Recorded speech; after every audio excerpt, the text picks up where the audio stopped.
মহাজন শব্দটি শোনামাত্রই মনের সামনে ভাসে দোকানের আলমারি, খাতা কলম আর লেনদেনের গুঞ্জন। কিন্তু মহাজন মাত্র একজন ব্যবসায়ীর নাম নয়, এটি ইতিহাস, শ্রেণী আর সমাজের একটি তক্তা।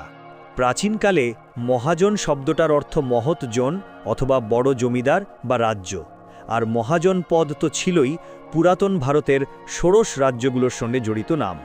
আজকের ব্যবহারেই মহাজন বলতে বোঝায় ব্যবসায়ী, দোকানদার, অর্থদাতা ও পুঁজিপতি।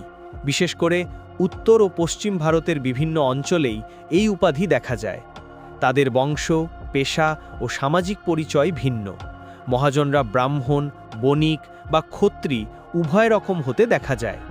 উপনিবেশিক প্রভুত্বের সময় মহাজনরা কৃষি অর্থায়ন, ঋণ প্রদান ও সরবরাহ শৃঙ্খলের এক গুরুত্বপূর্ণ কড়ি হয়ে উঠেছিল।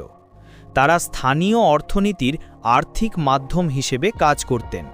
আছে বহু ঘটনা যেখানে তারা কৃষক ও কারিগরদের ক্রেডিট যোগাতেন।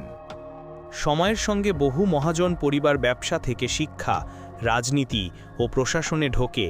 তাদের নামে দেখা যায় রাজনৈতিক নেতাও, এবং সমাজে তাদের ভূমিকা বদলেছে, কিন্তু ব্যবসায়িক পরিচয়টি আজও দৃঢ়।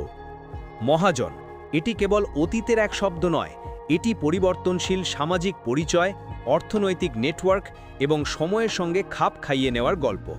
আজকের বাজারে তারা শুধু ব্যক্তি নয়, একটি ঐতিহ্য, একটি অর্থনৈতিক প্রথা। আরও জানতে চাইলে কমেন্ট করে জানাও, আর ভিডিও ভালো লেগে থাকলে সাবস্ক্রাইব করো এবং ভিডিওটি শেয়ার করো।